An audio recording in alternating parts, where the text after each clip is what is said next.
You keep hitting snooze on more than an alarm clock. You're hitting snooze on your own life. 6 minutes, then 9, then just 15 more. And you tell yourself it's harmless. It's just sleep. It's just this one morning. But here's the truth. Nobody hands you along with your coffee. How you wake up is how you live. Not because mornings are magic, because mornings are evidence. Evidence of what you actually believe about your own future, gathered before the rest of the world gets a chance to talk you out of it. You've been waiting for motivation, to get you up early for inspiration, to make the blanket feel less warm and the goal feel more real. But motivation is a visitor. It shows up when it feels like it, and it leaves the same way. Discipline is a resident. It stays whether you feel like it or not. If you're waiting for the feeling to arrive before you take the action, you're waiting for a season that is never going to come on its own. So, let's stop waiting. Let's start building. Because for the time we spend together here, I'm going to ask something of you that no alarm clock ever could. I'm going to ask you to finally be honest about the life your mornings have been quietly building, one snooze at a time. And then I'm going to hand you exactly what you need to build something else instead. Here's the part most people don't want to hear. Your mornings are not separate from your life. Your mornings are your life replayed in miniature, every single day. The way you negotiate with your alarm clock is the same way you negotiate with your goals. Just 5 more minutes at 600 in the morning quietly becomes just 1 more year at 35. I'll start tomorrow at sunrise becomes I'll start next quarter in your career. It's too cold to get up becomes years later. It's too hard to change. You are not a different person at 600 in the morning than you are at 600 at night. You're the same person making the same kind of decision in a smaller and quieter room, which is exactly why it matters so much. Character isn't built in the big filmed, applauded moments. Character is built in the small ones nobody ever sees. Nobody claps when you get up before the sun. Nobody films the fact that you didn't reach for snooze. There's no trophy for making your bed. But that's the entire point. Success was never a public performance. Success is a private discipline, repeated so consistently in the dark that it eventually shows up in the light for everyone else to notice. So here's a question I want you to actually sit with, not just skim past. If someone recorded your last 30 mornings and played them back to you like a film, would you be proud of the person on the screen? Would you watch that footage and think, there she is becoming who she said she wanted to be? Or would you see 30 replays of the same quiet surrender, the same negotiation, the same promise made to yourself at midnight and broken before your feet even touched the floor? I'm not telling you this to shame you. Shame never built anything. It just repaints the same old house in a darker color. I'm telling you this because you cannot fix what you refuse to look at. And most people have never once looked at their mornings as the birthplace of their entire direction in life. So, let's look. Honestly, you don't have a motivation problem. You have a philosophy problem. Motivation says, I'll get up early once my life gets better. Philosophy says, my life gets better once I get up early. One of those is a wish. The other is a decision. And in the whole of human history, only one of them has ever actually changed anybody's future. Let me hand you one idea. If you actually use it, it won't just change your wake-up time. It will change the entire shape of what your life becomes. Here it is. There are only 2 kinds of pain available to you in this life. The pain of discipline and the pain of regret. Discipline weighs ounces. Regret weighs tons. Discipline is the alarm at 5:30. Regret is lying awake at 55 wondering exactly where the last 30 years disappeared to.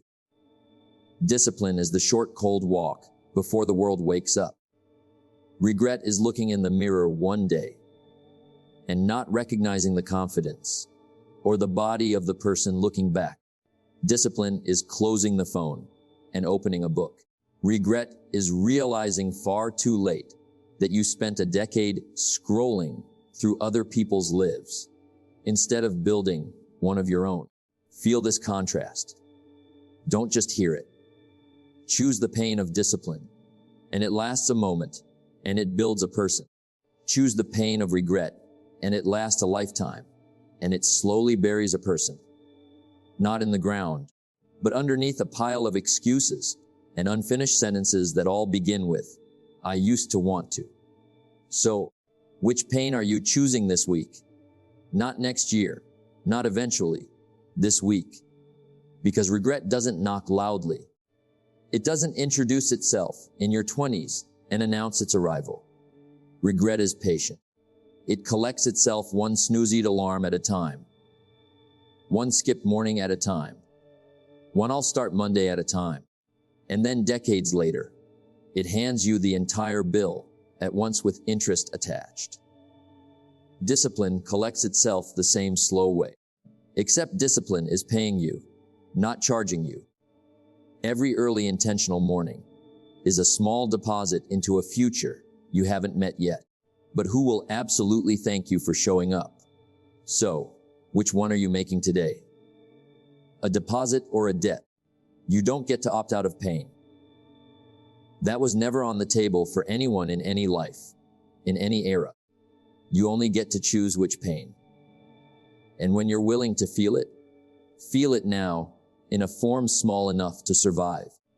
An early alarm, one disciplined hour, a small promise kept, or feel it later in a form large enough to define you. The ache of a life half used, of gifts left in their packaging, of mornings that could have built something and instead built nothing at all. Discipline is the bridge. Discipline is the choice. Discipline is the price you pay in advance, so you never have to apologize for the life you built later. Now, let's deal with the objection that's probably sitting quietly in the back of your mind right now. Some version of this thought. I've tried the early mornings. I've tried the discipline. It didn't work. Maybe I'm just not built for this.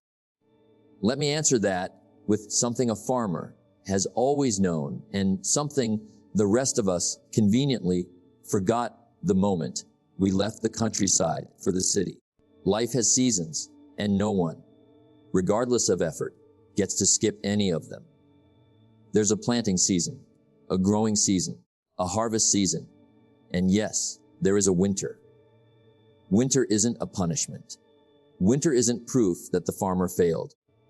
Winter is simply a season, cold, quiet, and necessary, that arrives before the ground is ready to be worked again. Here's exactly where most people get it wrong. They mistake their winter for their identity. They fail at something in January, and by February they've quietly decided, I am a failure. Instead of the far more accurate, I am currently in a season.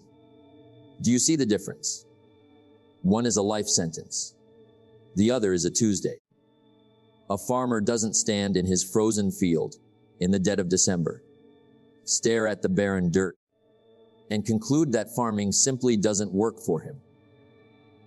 He knows precisely what winter is and precisely what it's for.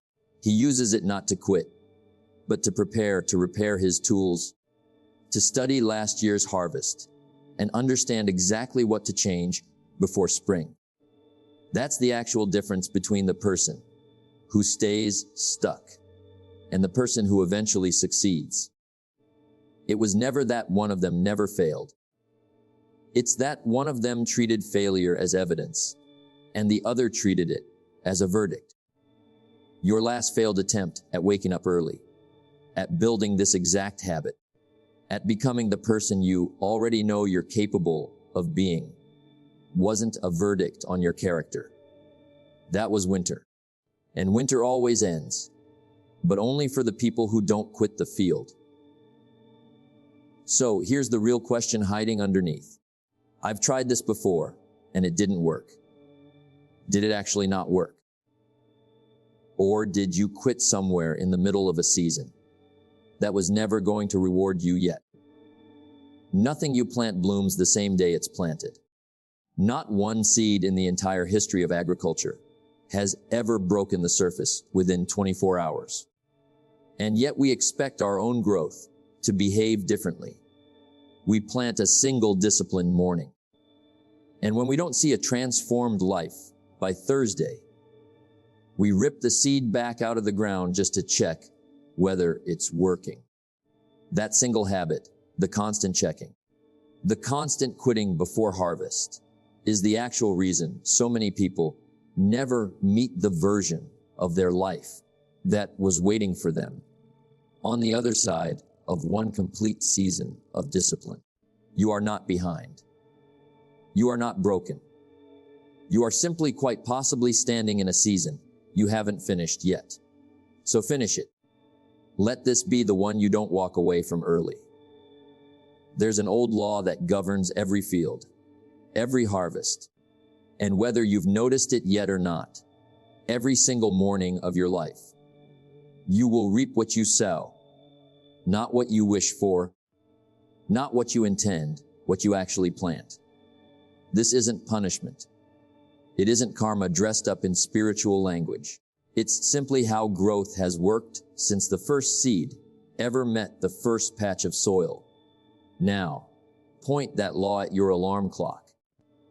Every morning you sow discipline, rising when you said you would, spending the first hour with intention, instead of by accident. You are planting a seed whose harvest you may not see for months, maybe longer. But every morning you sow the snooze, the scroll, the 9 extra minutes of hiding from your own life. You are planting a seed. 2. It grows as well. It simply doesn't grow into anything you'll be proud to harvest. Here's the part that trips people up. The field doesn't ask how you feel about the seed. It doesn't care that you meant to plant something better. It only grows whatever was actually placed into the ground. So, the real question was never, do I want a great life? Everyone answers yes to that. It's a meaningless question answered yes by roughly 100% of the human population. The real question is, what did I actually plant this morning? Because here's what almost nobody tells you about the mornings that end up changing a life.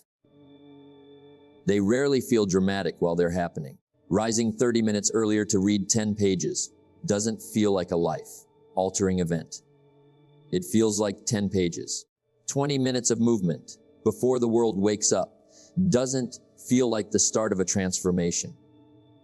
It feels like 20 minutes. 5 quiet minutes with a notebook. Deciding what actually matters today before the world hands you its own list doesn't feel like architecture. It feels like 5 minutes. But this is precisely how compounding works.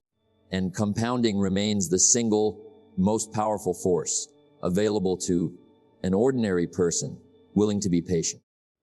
One disciplined morning will not change your life. I want to be honest with you about that, because false promises are exactly how people get talked into quitting in week 1. The moment the miracle fails to show up on schedule. But 30 disciplined mornings start to change your identity. 300 start to change your capability. And roughly a decade of showing up for yourself before the world demands anything of you does not simply change your life. It builds an entirely different person than the one who hit snooze this morning without a second thought. So plant like you mean it.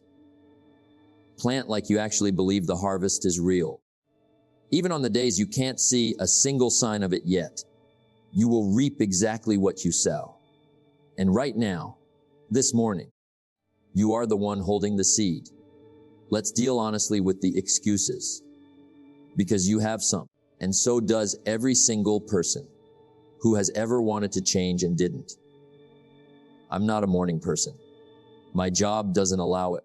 I have kids. I have a commute. My life isn't as simple as it sounds in a video. I'm not going to insult you by pretending your circumstances don't matter. They do. Life is genuinely harder for some people than others. And anyone who tells you otherwise is usually selling something. But here's the distinction that changes everything, if you let it sink in. It isn't the economy that decides your mornings. It isn't your job. It isn't your kids, your traffic, your government, or the family you happen to be born into. It's your philosophy. Two people can carry almost identical circumstances, the same income, the same demands, the same 24 hours, and end up with two completely different lives, because one of them holds the philosophy of, this is happening to me, and the other holds the philosophy of, this is happening, and I still get to decide what I do inside of it. Circumstances are the hand you were dealt. Philosophy is how you choose to play it. I want to be careful here, because this is exactly the point where people twist responsibility into something cruel. Taking responsibility for your life is not the same thing as blaming yourself for everything that has ever happened to you. You may not be responsible for the family you were born into, the body you started with, or the disadvantages stacked against you before you could even speak. But you are entirely responsible for what you build with whatever is left over. And that responsibility, uncomfortable as it feels, happens to be the most liberating thing you will ever pick up. Because if the causes were all external, so would the cure be. And that would leave you genuinely powerless. You are not powerless. You are at most currently undirected. Undirected effort still produces a result. It just produces whatever result habit, gravity, and default settings decide to hand you, which is usually the same tired result you've been getting for years. Directed effort, aimed and chosen, and repeated on purpose, produces a life that actually starts to resemble the one you say you want. So here's the contrast stated as plainly as I can put it. Keep waiting for your conditions to improve before you improve yourself. And you will wait forever, because conditions were never designed to hand you motivation. They were designed to test whether you already have some. But improve yourself first. Your habits, your standards, your mornings, and your conditions will eventually have no choice but to follow, because a changed person cannot indefinitely go on living an unchanged life. Stop asking life to go easier on you. Start asking yourself to grow stronger than whatever life hands you. That single shift from managing your circumstances to managing yourself is the actual dividing line between the people who stay stuck and the people who don't. There's a habit almost everyone falls into without noticing, and it quietly keeps more people stuck than almost anything else on this list. We wish for easier. We rarely wish to become more. We wish the market were kinder, the boss more understanding, the mornings less demanding, the whole climb a little less steep. On the surface, that seems like a harmless thing to want. Who wouldn't want life to be a little easier? But here's what that wish quietly does to you over time. It aims your energy at the wrong target. It asks the world to shrink down to meet your current size, instead of asking you to grow large enough to meet the world as it actually is. Wishing for easier is a request. Becoming better is a decision. And only one of those two has ever been within your control. The market will not get easier because you wished it would. Your circumstances will not soften just because you'd prefer them to But you are entirely capable of becoming someone stronger, sharper, more disciplined, more skilled than you are right now. That door has never once been locked. So the next time life feels heavy, and it will, ask yourself a slightly different question than the one you're used to asking. Not, how do I make this easier? But, who do I need to become so this stops being too heavy for me? That single shift in the question changes everything downstream of it, including your mornings. Getting up early doesn't get easier because you wish it would. It gets easier because you become the kind of person for whom 5:30 is simply what time the day starts. The same unremarkable way a different person's day starts at 7. That transformation isn't granted.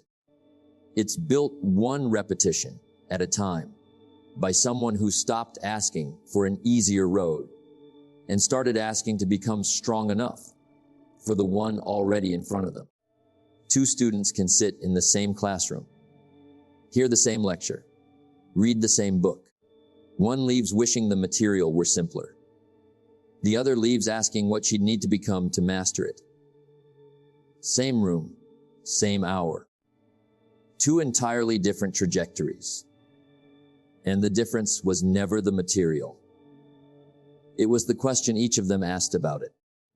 Ask the second question every single morning for the rest of your life and watch what it slowly does to the shape of your future.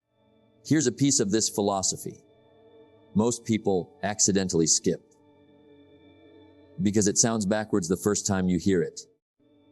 Your job will make you a living, but it's what you do with yourself before and after that job that makes you a life. Most people spend 40, 50, 60 hours a week sharpening their skills for somebody else's company and exactly 0 hours sharpening the actual instrument, doing all that work, their own mind, their own habits, their own character.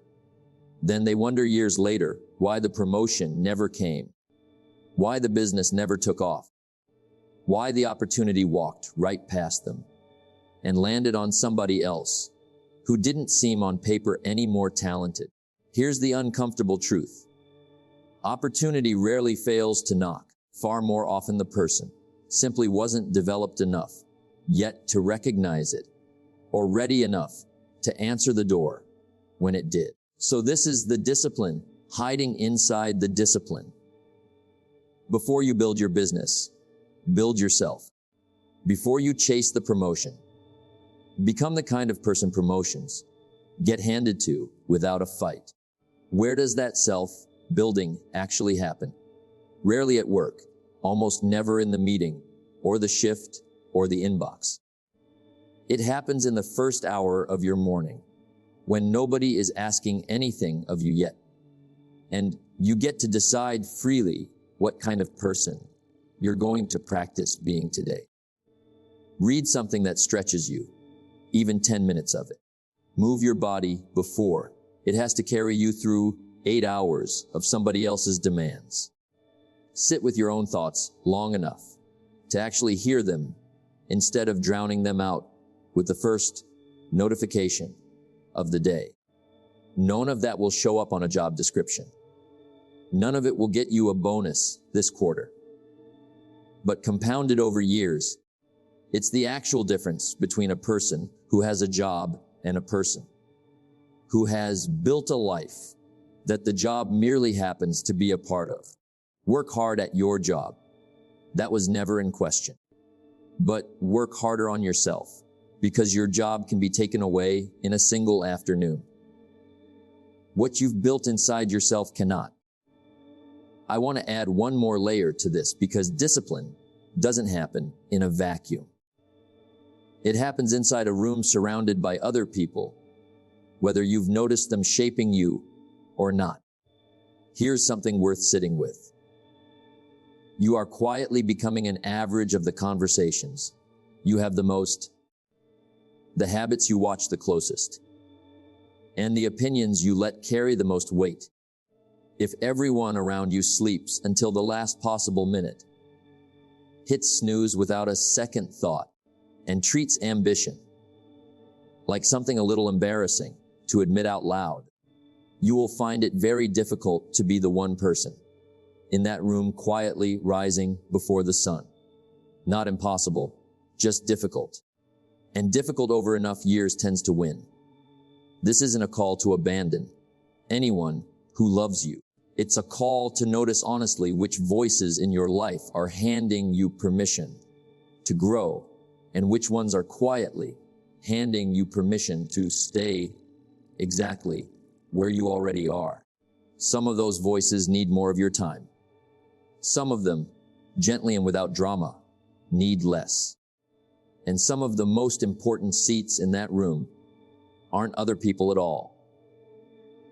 They're the books you choose to read, the voices you choose to listen to on the way to work, the version of a future self you allow yourself to picture, and how often you actually picture it. You cannot always control the room you were born into, but you can absolutely start choosing the room you sit in every morning going forward.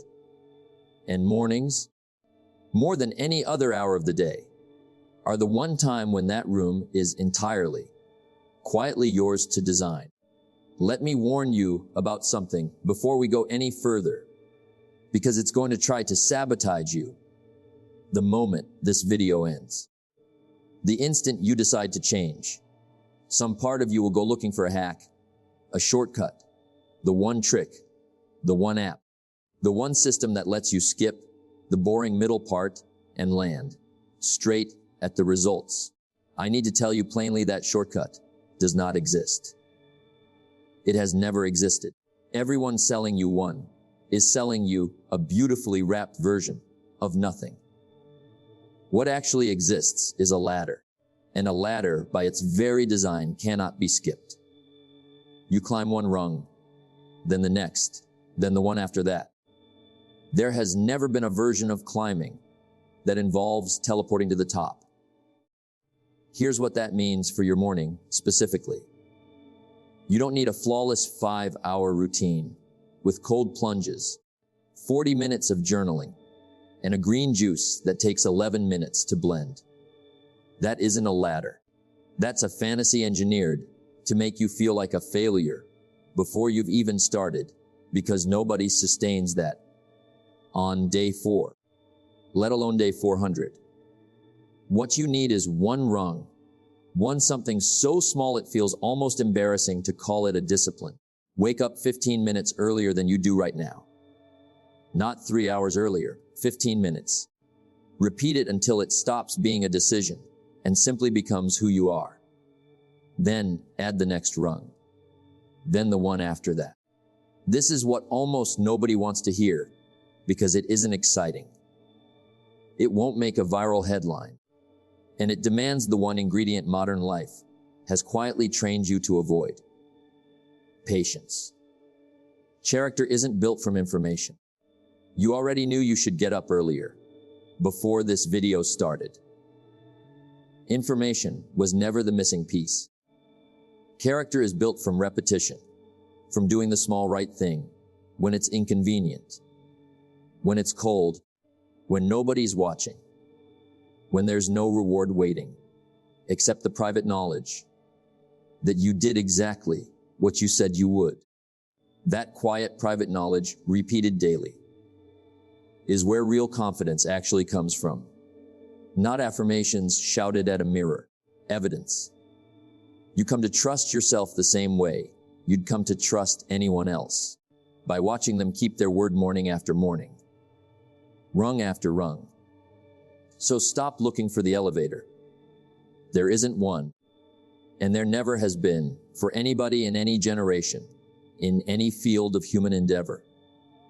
There is only the ladder, your own 2 hands, and the choice to climb one rung higher than you did yesterday. Here's something worth understanding clearly, because it changes how you think about every single morning from this point forward. You are not just building a routine. You are building a person. Every time you rise when you said you would, You are casting a small, quiet vote for the kind of person you actually are, not the kind of person you post about, or talk about, or hope to be someday. The one your actual behavior at 5:30 in the morning, with nobody watching, reveals you to be. And every time you don't, you're casting a vote too. That's the part people conveniently forget. There is no neutral morning. There is no version of today that doesn't count toward who you're becoming. You are always voting. The only choice is which direction. This is why the goal was never really wake up early. Treat it as some isolated standalone task, like checking a box. The actual goal underneath it is to become someone who keeps their word to themselves in small things consistently until keeping your word becomes your identity rather than your effort. Think about the people you admire most, whoever they are for you. I'd guess it isn't really their talent that draws you in, not at the core of it. It's their consistency. It's the sense that you know with real confidence what they'll do tomorrow because you've watched what they did today and yesterday and the day before that. That is not an accident of personality.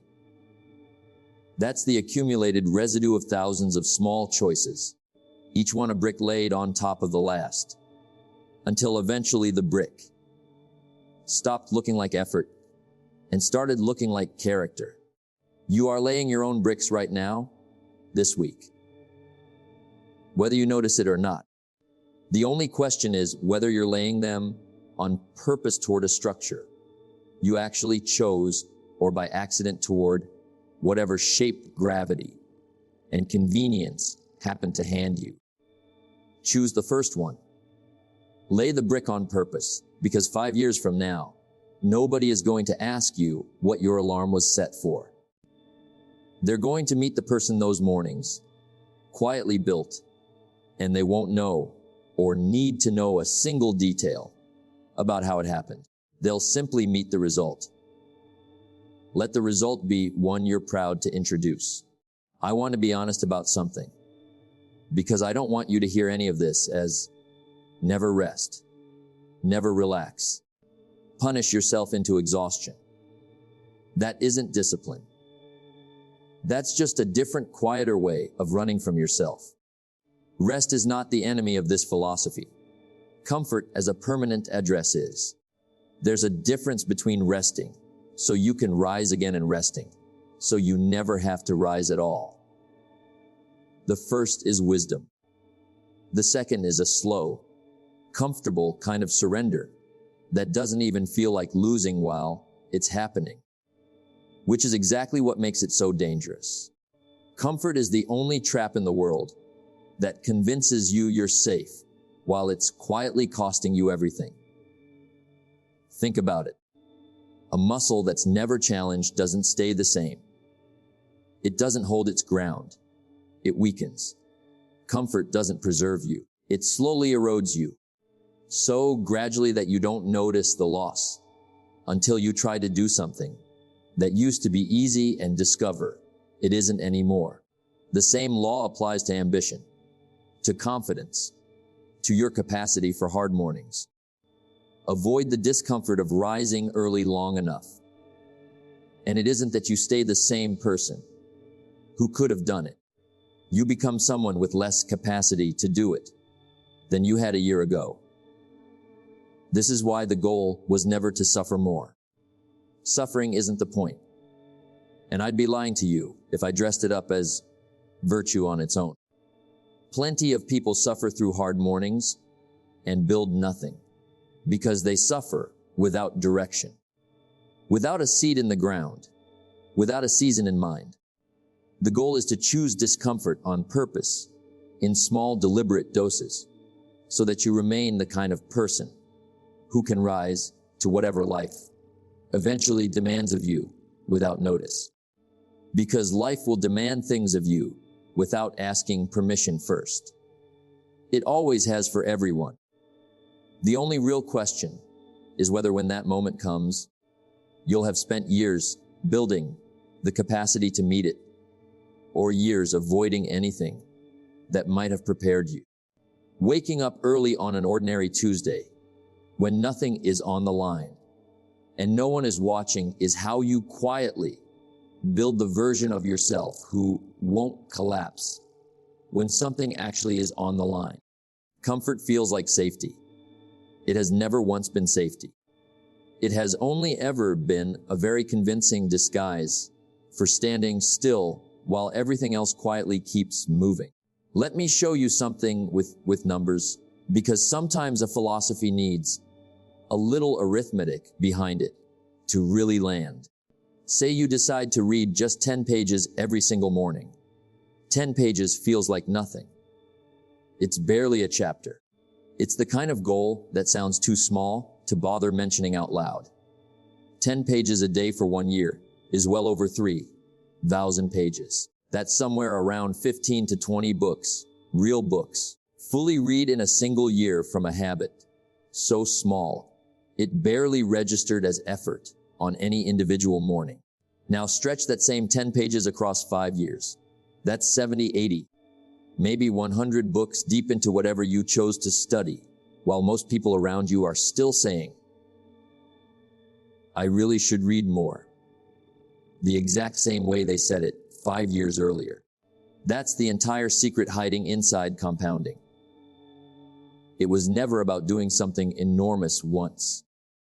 It's about doing something small, consistently for long enough that time itself starts doing the heavy lifting for you. The same math applies to 20 minutes of movement, to 5 minutes of planning your day on purpose, to getting up 15 minutes earlier than you used to. None of these on any single morning will feel like they're working. That's not a flaw in the plan. That's simply what compounding looks like from the inside, while you're still early in the process. It looks like nothing for a while. Then one day, usually further out than you expected, it looks like everything. It doesn't start with sweeping changes or grand gestures, but with small, deliberate actions, repeated each day. The tragedy is that people quit somewhere around month 2, right in that flat, boring stretch where the effort is fully real, but the results haven't shown up on the scoreboard yet, and they walk away convinced the plan didn't work, when the truth is they simply left the field before the harvest. Don't be the person who quits during the flat part of the curve. The flat part is not failure. The flat part is where everyone who ever succeeded at anything had to stand for a while, uncomfortable, unseen, and still showing up. Anyway, let's talk about tomorrow specifically, because philosophy is easy to agree with tonight. Watching a video, fully caffeinated, fully motivated. Philosophy is hard to keep at 5:30 in the morning in the dark, when a very convincing voice inside your own head starts negotiating on behalf of the blanket.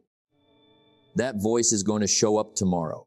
I want you to know that in advance, so it doesn't catch you off guard, the way it always has before. It's going to say, just this once. It's going to say you're too tired. You can start properly tomorrow. It's going to remind you very persuasively that nobody will ever know if you hit snooze one more time. Here's what you need to remember in that exact moment, because this is where the entire philosophy either becomes real or stays theoretical. That voice isn't lying to you about the discomfort. Getting up is genuinely uncomfortable. Cold floors are genuinely cold, but that voice is lying to you about the stakes. It wants you to believe this is a small, harmless, one-time decision. It never is. It's never actually about one morning. It's about which version of yourself you're casting a vote for, one small decision at a time. So, here's the plan, decided now in advance, while you're thinking clearly, so you don't have to decide anything at 5:30 in the morning at all. Decide tonight, not tomorrow morning.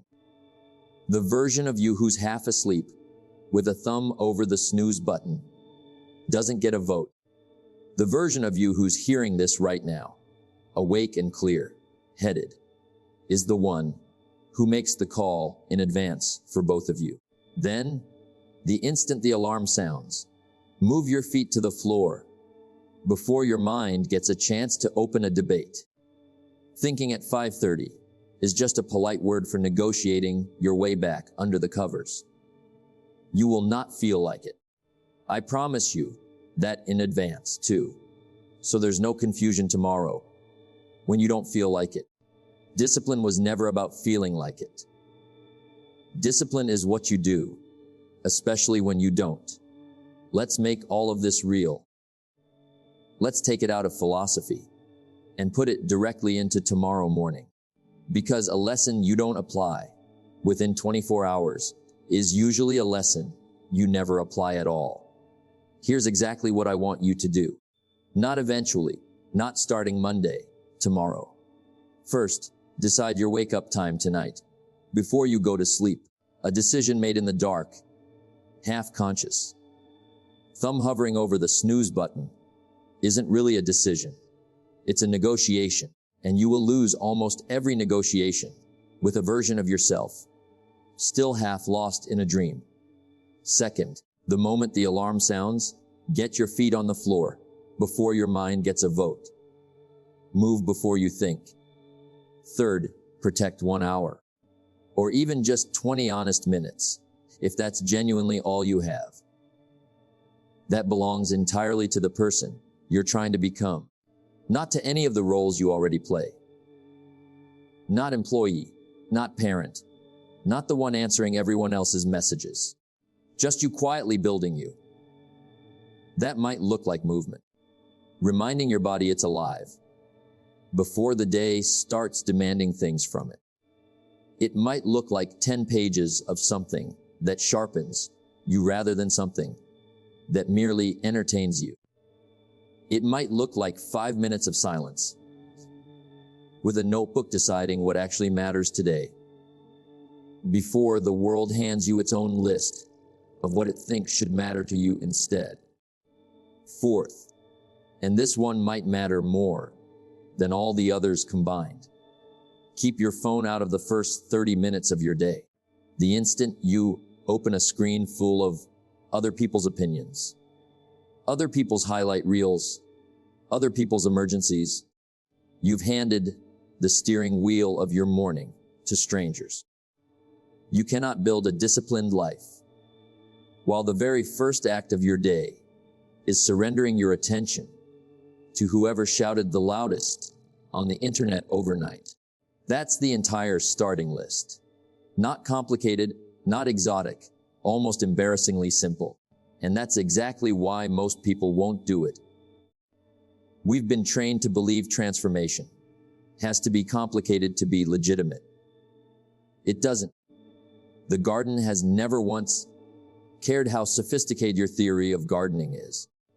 It only responds to whether you showed up and did the small, unglamorous work consistently in the same patch of ground day after day.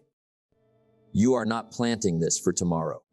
You're planting it for the version of you standing 5 years from today, looking back at this exact video, deciding whether this was the morning everything actually started to turn.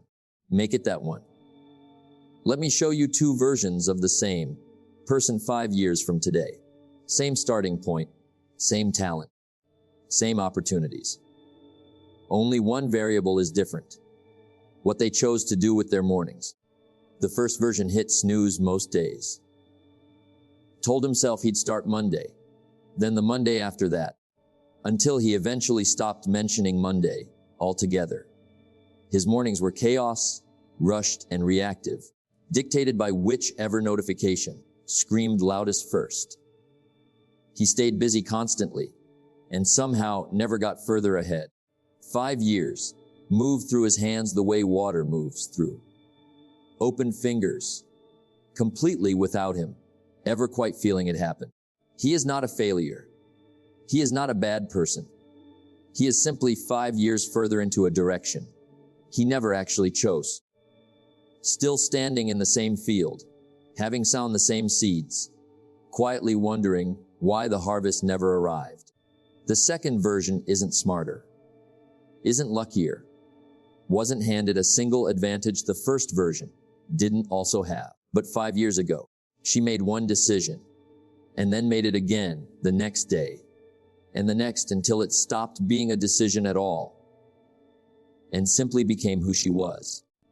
She rises before the world asks anything of her, not as punishment, but as ownership, because she decided long ago that the first hour of her day belongs to her, and every hour after that belongs to whatever she built in that first one. She is calmer, not because her life has fewer problems, but because 5 years of mornings have made her someone capable of handling problems without being ruled by them. She trusts herself because trust is nothing more than the accumulated evidence of 1,000 small promises kept. She isn't perfect. She still has hard days. Winter still visits her the same way it visits everyone. But she knows deeply that winter is a season and not a sentence. And she's built enough discipline over 5 years of mornings to wait it out without losing her nerve. Here's what I need you to actually understand. The distance between those two people was never talent. It was never luck. It wasn't even circumstance. Not really. It was 5 years of mornings.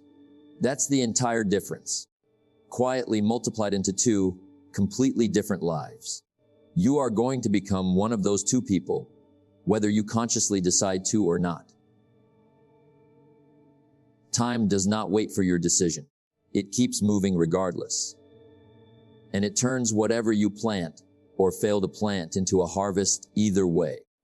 So the only real question left is which version of that story you're currently writing, and whether tomorrow's alarm is where you finally pick up the pen. Here's everything compressed into a single sentence, because that's ultimately all a philosophy needs to be. Simple enough to remember at 5:30 in the morning, when no part of you wants to move. How you wake up is how you live. And how you live is simply the sum of every morning you were finally brave enough, honest enough, or tired enough of your own excuses to get up and build instead of wish. Nobody is coming to make this decision for you. Not your job, not your circumstances, not this video, not even the 6 a.m.